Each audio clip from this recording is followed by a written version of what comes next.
Welcome back dear students.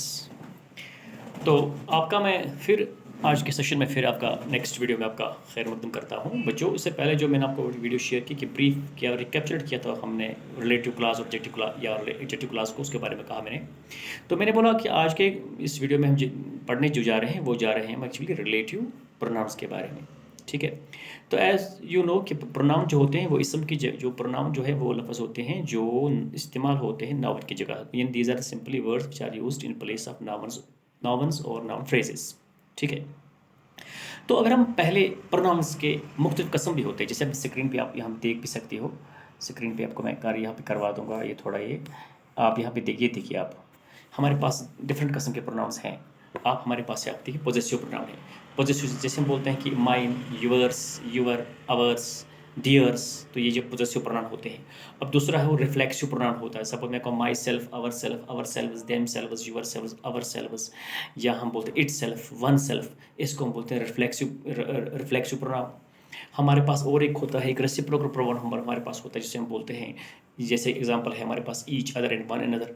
इसी तरह से हमारे पास एग्जांपल जो हम पढ़ने आज जा रहे हैं, जिसका हम आज इस लेक्चर में जिसके लिए हम हैं रूबरू, तो उसको हम बोलते हैं रिलेटिव प्रोनाउन। सपोज हमारे पास है व्हाट, ये दैट है, विच है, होम है, व्हेन है, वेयर है, हुज है, हु है, etc।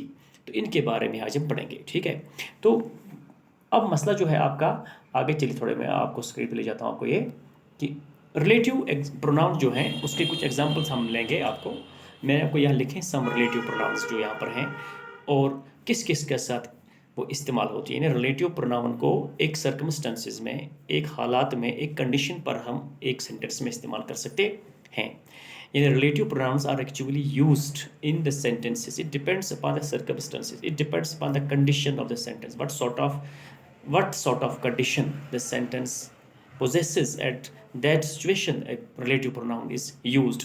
For example, if we talk about a person, then one type of relative pronoun we use. If we talk of places, if we take of things, if we talk of thing, if we talk about the time, तो वहाँ पर different किस्म के relative pronoun इस्तेमाल होते हैं जो आपके स्क्रीन पे आप देख सकते हो। ठीक है, तो यहाँ पर आप जो देखेंगे पहले वो है, यानी हु है, मैंने डब्ल्यू से ही लिए हैं ये जो पहले लिए हैं। यानी हु है हमारे पास, whom, whose, where, that, which, when, ये कुछ चंद जो खासकर अक्सर इस्तेमाल होते हैं रिलेटिव प्रोनाउन जो हमारे एग्जाम में भी आते हैं। उन पे बात हम करेंगे आज। तो अगर हम हु लेंगे, इस प्रोनाउन को लेंगे, तो अक्सर इस्तेमाल होता है किन के साथ, पर्सन्स के साथ, अशखास के साथ, पीपल के साथ। ठीक, फॉर एग्जाम्पल हम कहेंगे अगर हम हु को इस्तेमाल करेंगे, सब मैं का एग्जाम्पल एक बोलूँगा, अपने दोस्त को कहता हूँ मैं, that is the teacher who punished me yesterday, यानी वो एक उस्ताद है जिसने मुझे कल डांटा। ठीक, या हु के बाद who, this is the market, या this is the person who gave me 10 rupees yesterday, ये वो शख्स जिसने मुझे कल 10 रुपये दे दी। अब हु इस्तेमाल हो गया यहाँ पे। So next let's move to whom, क्योंकि मैं आपको दिखाऊंगा अभी, मैंने आपको इसमें ये सेंटेंस के हिसाब से लिखे हैं। होम यानी कौन, किससे, इसको हम इस्तेमाल करते हैं, इसको भी हम इस्तेमाल करते हैं पर्सन्स के साथ, अशखास के साथ, आदमियों के साथ, पीपल के साथ। सपोज हम कहेंगे this is the man whom we met in the bus stand yesterday, यानी वो शख्स है जिससे हम कल बाज़ार में मिले थे। अब आगे चलिए, हुज यानी किसका, इसको भी हम इस्तेमाल कर सकते हैं। इस तरह से हुज जो इस्तेमाल होता है, इसको आगे दिखाऊंगा मैं, सेंटेंस में इस्तेमाल किया मैंने। अब हुज इस्तेमाल होता है पर्सन्स के साथ, ये पॉजेसिव केस आता है। और वायर जो है ये प्लेसेस के साथ इस्तेमाल होता है। सपोज अगर हम इस्तेमाल करेंगे this is the play ground wire I played the match, wire I had played a match in the last year, यानी ये वो प्ले ग्राउंड है जहाँ पर मैंने पिछले साल मैच किया था। तो जो वायर जो है ये जगह को रिप्रेजेंट करता है, तो वहाँ पर ये एज रिलेटिव प्रोनाउन इस्तेमाल हो जाता है। तो दैट, इसके बाद दूसरा आता है दैट, हम इस्तेमाल कर सकते हैं, ये पर्सन्स के साथ हो सकता है, थिंग्स के साथ भी हो सकता है और एनिमल्स के साथ भी हो सकता है। मिसाल के तौर पर पर्सन के साथ इस्तेमाल कर सकते हैं हम इसको कि दैट इज़ द पर्सन, इस तरह जिन्हें दिखाऊंगा आप आगे। तो विच जो इस्तेमाल होता है ये थिंग्स के साथ होता है। तो व्हेन जब इस्तेमाल होता है ये टाइम के साथ इस्तेमाल होता है। अब मैं आपको दिखाऊंगा सेंटेंस मैंने आपको लिखे हैं मैंने इस पर, आप देखिए। Relative pronouns being used in sentences. Now I have put these relative pronouns. I have utilized these pronouns in these sentences. आप देखिए, the man who met us in Kupwara is my uncle. तो पहले मैं who को इस्तेमाल करता हूँ. the man यहाँ पर ही man क्लास यहाँ तक है. who जो है रिलेटिव प्रोनाउन है, और met us in Kupwara is my uncle ये जो है, ये मैं एक्चुअली उस शख्स के मतलब जो नाउन है मैन है, इसीलिए हम कहते हैं ये डिस्क्राइब करता है नाउन को. यानी द मैन क्लास है, हु जो है रिलेटिव प्रोनाउन है, met us in Kupwara is my uncle, this is rest part of the sentence, यानी बाकी हिस्सा जो है. अब जो मैन क्लास के साथ कनेक्ट होता है, मैन क्लास के साथ लिंक जो करता है, एडजस्ट जो करता है, मैन के साथ जो कनेक्टिविटी एक वर्ड देता है जिसके बगैर हम माने नहीं समझ सकते हैं दोनों इन क्लासेस का, रिलेटिव क्लास या एडजेक्टिव क्लास का और मैन क्लास का. तो ये वर्ड जो है जो इसके साथ एक रिलेशन बनाता है, कनेक्ट करता है, तो इससे हम क्या बोलते हैं, रिलेटिव प्रोनाउन. तो इस्तेमाल किया मैंने यहाँ पे, the man who met us in Kupwara is my uncle. Here who, the word who which I have red here in, which I have written in red, और मैंने आपको लाल, आप देखिए सुर्ख लाल रंग में मैंने लिखा यहाँ पे और हाईलाइट भी किया, यहाँ पे ये अंडरलाइन भी किया है. तो ये अंडरलाइंड वर्ड्स जो हैं यहाँ पर, ये यहाँ पर रिप्रेजेंट करते हैं, इनको हम बोलते हैं रिलेटिव प्रोनाउंस. तो the man who met us in Kupwara is my uncle, यहाँ हु जो है इस्तेमाल किया मैंने रिलेटिव प्रोनाउन. उसके बाद होम आता है, I don't know the person about whom you are talking, यानी मैं नहीं, मुझे याद नहीं है, मैं जानता नहीं उस शख्स को जिस शख्स के बारे में आप मुझे बोलते हो. तो यहाँ पर होम जो है ये हुआ है किसके साथ, शख्स के साथ, पर्सन के साथ. हु जो है इसको भी मैंने किया है लिंक पर्सन के साथ. अब whose this is the boy whose book I borrowed, यानी ये वो लड़का है, मैं फ्रेंड को बोला ये वो लड़का है जिस लड़की से मैंने कल बुक ली है. उसके बाद वेयर को मैंने इस्तेमाल किया as relative pronoun. This is the playground where I had played a match last year, जो मैंने पहले भी बताया कि ये वो मैदान है, ये वो खेल का मैदान है जहाँ पर मैंने लास्ट ईयर, प्रीवियस ईयर में एक मैच खेला था. तो यहाँ पर वेयर का इस्तेमाल जो हुआ है, जो कनेक्ट कर रहा है मैन क्लास को, यानी this is the play ground, इसके साथ जब आई had played A cricket match last year, इस जो रिलेटिव क्लास को, जब एडजेक्टिव क्लास को जो इसके साथ ये कनेक्ट करता है, तो यह कनेक्ट करता है वायर और एग्जिस्ट करता है, बिहेव करता है यहाँ पर एज ए रिलेटिव प्रोनाउन. उसके बाद जो और एक लफ्ज़ है विच को इस्तेमाल किया है, the car which I bought last week is now on sale, यानी मैंने कल कोई कार ली थी, 2-3 दिन के बाद मैंने वो किसी प्रॉब्लम की वजह से मैंने गाड़ी को बेच दिया, वो सेल पे है. तो यहाँ पर विच का इस्तेमाल जो है एक थिंग के साथ हुआ है, चीज़ के साथ हुआ है, तो जिसके हम बोलते हैं इस, यहाँ पर विच मैंने इस्तेमाल किया, यहाँ रिलेटिव प्रोनाउन. अब कुछ और सेंटेंस भी आप देखिए इसमें है, आप आगे जाइए स्क्रीन पे. हाँ ये देखिए, दैट को मैंने इस्तेमाल, दैट हम करते हैं इस्तेमाल, ये हम इस्तेमाल करते हैं डिफरेंट जगह पर. That, look at that car, यानी look at the car that I bought yesterday, यानी आप देखिए इस गाड़ी को जो मैंने कल लाई. दूसरा है when, I will always remember the time when we met the first time, यानी मैं अपने किसी दोस्त को कहता हूँ कि मुझे वो लम्हा, वो वक्त बिल्कुल याद है कि जब हमारी पहली मुलाकात हुई थी. तो यहाँ पर व्हेन जो है ये यहाँ पर कनेक्ट करता है मैन क्लास को, एक सेंटेंस के मैन क्लास को कनेक्ट करता है उसके एडजेक्टिव या रिलेटिव क्लास के साथ, और बिहेव करता है यहाँ पर से relative pronoun.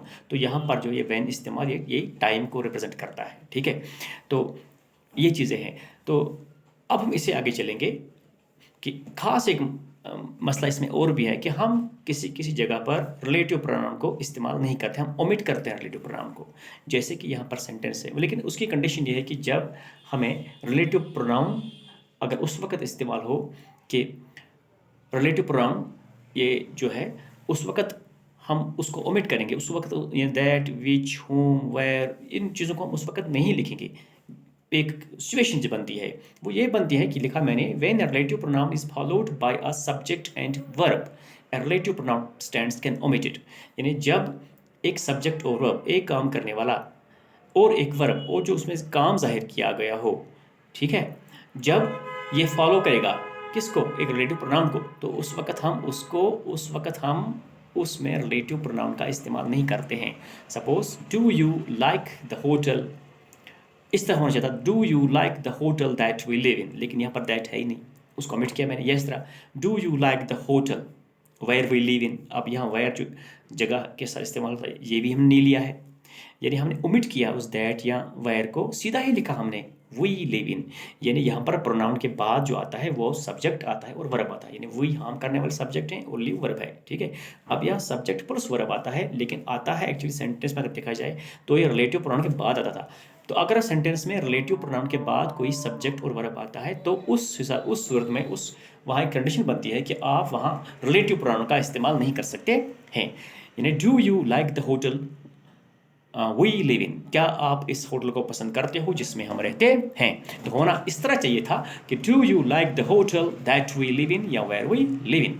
Which we live ऐसे भी, लेकिन वहाँ पर ना विच लगा, दैट लगा, ना वहाँ पर वेयर लगा है, तो उस चीज़ को हमने ओमिट कर दिया है। दूसरी एग्जाम्पल है that is the reason I hate him, यानी किसी वजह से मैं किसी शख्स को पसंद नहीं करता हूँ, आई हेट हिम, तो मैंने वहाँ पर बोला है कि दैट इज़ द रीज़न, यानी वो एक ऐसा आदमी है जो बकता जा रहा है तस कथा बला आसा, यही वजह है कि मैं उसको पसंद नहीं करता हूँ। यानी he is a barking man, he spits everywhere, he talks and talks again, gives the comments of different situations. So मैं इस वजह से उसको पसंद नहीं करता हूँ। तो उस सूरत में भी ऐसी एक सिचुएशन है कि यहाँ पर जो होना चाहिए था रिलेटिव प्रोनाउन, लेकिन अब मसला है कि रिलेटिव प्रोनाउन के बाद अब एक वर्ब आता है हेट, और उसके साथ जो आता है पहले सब्जेक्ट आई। अब आई और हेट ये दोनों मिलकर जो बने हैं, जो यहाँ कंडीशन है, उससे पहले हम रिलेटिव प्रोनाउन का इस्तेमाल नहीं कर सकते हैं। यानी that is the reason I hate him, यही वजह है कि मैं उसको पसंद नहीं करता हूँ, मैं उसे नफरत करता हूँ। अब जो तीसरी मैंने एग्जाम्पल ली है, may you help me in the work I do, यहाँ पर लिया है कि मैं अपने दोस्त को बोलता हूँ कि मैं कोई किसी काम पे इस वक्त बिजी हूँ, तो उसको बोलता हूँ मुझे आपकी मदद चाहिए, क्या आप मुझे इसमें मदद कर सकते हैं। अब यहाँ पर फिर इस मर्तबा एक आया एक वर्ड सब्जेक्ट आई और टू, तो इससे पहले मैंने कोई रिलेटिव प्रोनाउन इस्तेमाल नहीं किया है।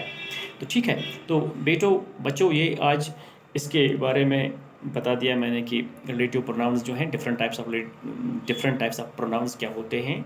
सपोज हमारे पॉजेसिव होते हैं, हमारे पास रिफ्लेक्सिव होते हैं, अब जो रिलेटिव होता है किस तरह से हम रिलेटिव प्रोनाउंस को इस्तेमाल करते हैं।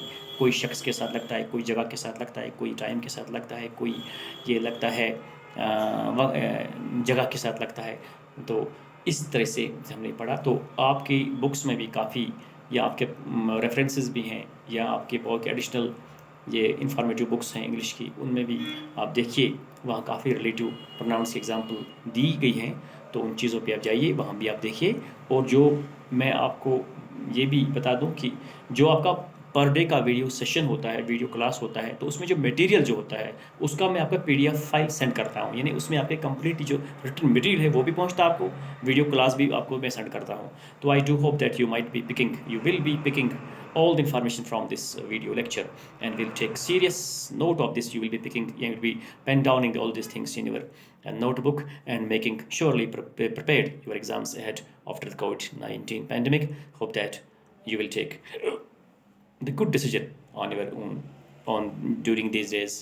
You will take yourself, you will protect yourself from this deadly pandemic. You will surely use the face masks, the sanitizers, and the soaps while washing your hands, and might not and will not come out of your homes unnecessarily when there is nothing particular job for you outside. Thank you.